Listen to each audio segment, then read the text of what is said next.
안녕하세요. 예, 무엇이든 물어보살 대출 사례를 통해서 여러분들에게 실제적으로 어떤 식으로 대출이 일어나고 제가 상담을 해드릴 수 있는지 한번 보여드리는 시간을 갖도록 하겠습니다.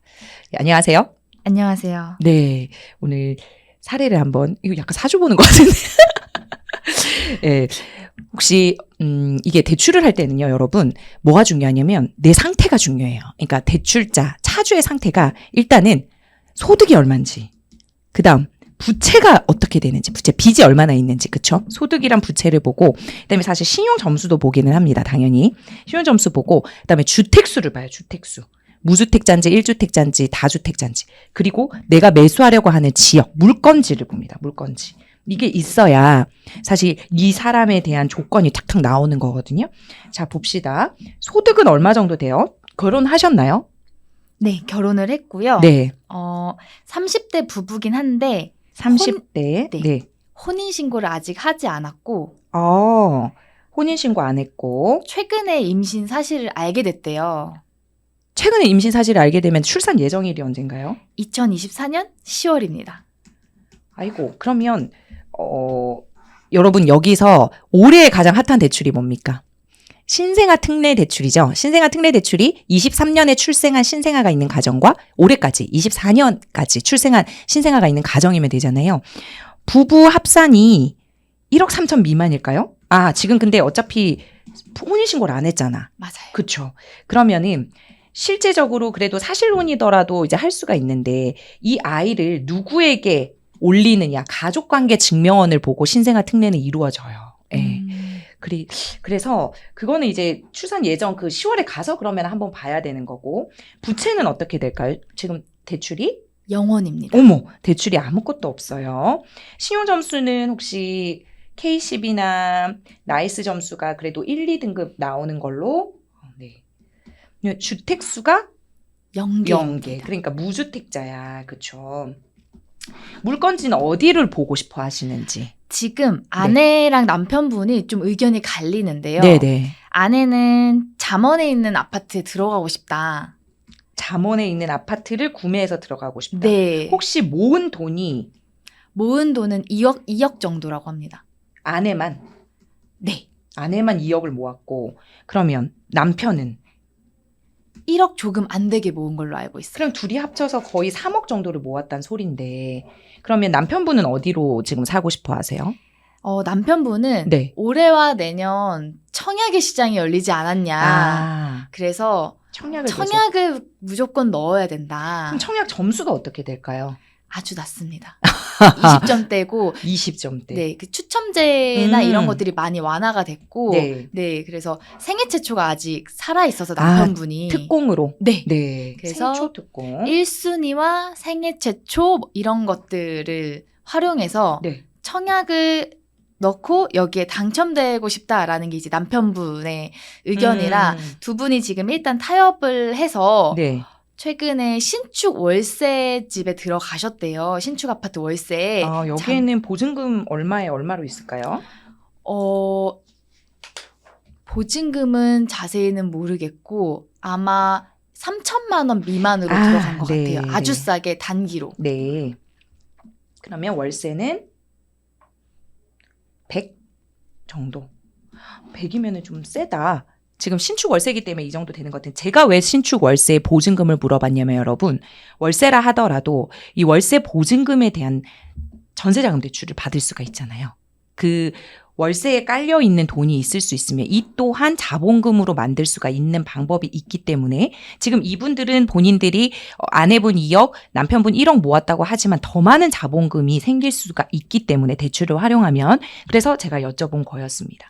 자, 지금과 같은 경우에는 이분들이 부부 합산을 쓸 수 없는 게 아직 혼인신고를 하지 않았기 때문에 이분들은 부부 합산 소득을 쓸 수는 없어요. 그리고 신생아 대출을 이용을 하려면 아시다시피 주택 가격 9억 원 이하의 집을 구매를 했을 때 신생아 특례를 사용할 수가 있는 거죠. 근데 아내분이 잠원 아파트가 보고 계시는 아파트가 9억 원 이하라면 한번 시도를 해볼 수 있겠지만 이 반포 잠원 쪽에 마음에 드시는 그 잠원의 아파트가 9억 원 이하라는 일단은 보장이 있어야 될 것 같고, 그리고 남편분 같은 경우에도 청약 같은 경우에는 전략이 필요한데 물론 추첨제로 당첨될 수 있지만 그건 확률인 거잖아요.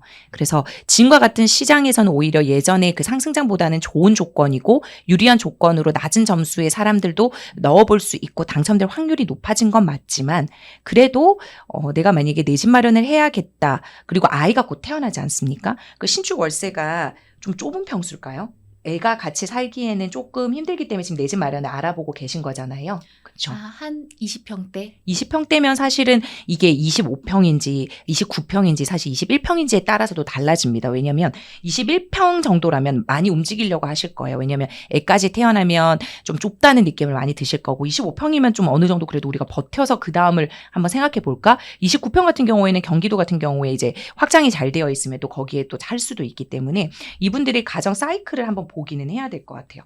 자, 그런데 만약에 예를 들어 제가 말씀드린 대로 이분들은 혼인신고를 하지 않은 각각의 남남이기 때문에 이분들이 활용할 수 있는 사실 대출이 여러분 굉장히 많아요. 왜냐하면 각각의 그 소득을 알아봐야겠지만 지금 대출이 각각의 한 분도 한 명도 그러니까 하나도 없다고 하셨거든요. 그럼 아직 신용대출도 살아있을 거고 이분들 DSR 비율도 살아있어요. 그래서 누구 명의로 이 집을 사서 주택담보대출을 일으키냐에 따라서도 다른 한 분은 신용대출을 풀로 일으킬 수가 있는 거죠. 왜냐하면 등기를 가져가지 않기 때문에. 아까 제가 말씀드린 대로 월세 보증금은 3천만 원 정도이기 때문에 여기서는 뭐 전세자금 대출을 활용할 수 있지는 않지만 예를 들어 이런 비슷한 경우인데 내가 자본금이 다 보증금으로 깔려 있다. 그러면 이 보증금도 활용할 수 있는 방법이 충분히 있기 때문에 말씀을 드린 거라고 했죠. 자, 그리고 만약에 내가 9억 이상의 집을 살 거다. 그러면은 신생아 특례는 사용을 못 하겠죠. 조건이 안 되니까. 그러면 이분들은 일단 아이가 태어나면서 만약에 혼인신고를 하게 되면 부부 합산 소득을 쓰면서 주택담보대출을 어떠한 차주로 설정하느냐에 따라서 다른 한 명은 신용대출을 많이 받을 수도 있는 전략을 펼 수도 있고 또는 만약에 내가 혼인신고를 하지 않으면 선대출 후전세 방법으로도 서울에 내 집 마련을 좋은 곳에 입지 좋은 곳에 하실 수도 있습니다. 이 모든 것이 솔직히 이해가 되신다면 대출력이 충만하신 거고 아니라면 이러한 하나의 사례를 통해서도 많은 대출 사례를 펼 수 있겠구나라는 거를 여러분들이 눈치를 채셨을 거예요.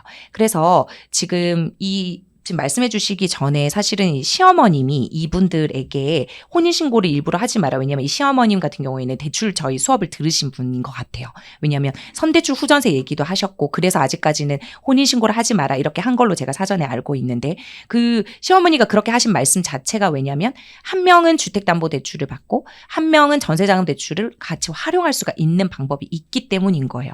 근데 그럴 경우에는 부부 합산소득은 못 쓰는 거다. 근데 만약에 내가 부부 합산소득을 써서 한 명의 신용대출을 높일 수 있다면 부부 합산을 하기 위해서 혼인신고를 해도 되는 거고 그러니까 혼인신고 여부에 따라서도 대출 방향이 달라지는 거고 주택 가격에 따라서도 대출의 종류가 달라지는 거고 만약에 예를 들어서 우리는 처음부터 욕심내지 않고 디딤돌 대출 같이 뭐 5억 원, 6억 원 이하의 아파트를 사서 처음에 작게 시작할 거다라고 하면 금리를 낮춰서 하지만 내가 실거주가 무조건 들어가야 되기 때문에 지금 있는 월세는 정리하셔야 되는 여러 가지 방법이 있을 수 있어요. 그래서 이러한 여러 가지 사례가 있다는 거. 한 가지의 사례만으로도 즉 한 가정의 사례만으로도 여러 방향의 대출 전략을 펼칠 수가 있습니다. 그래서 대출이 반드시 들어가야 되고 그거에 따라서 입지가 갈릴 거기 때문에 내가 6억짜리 아파트를 가질지 9억을 가질지 12억 심지어 20억까지도 가능할 수가 있기 때문에 대출 전략을 잘 피시면 좋을 것 같습니다.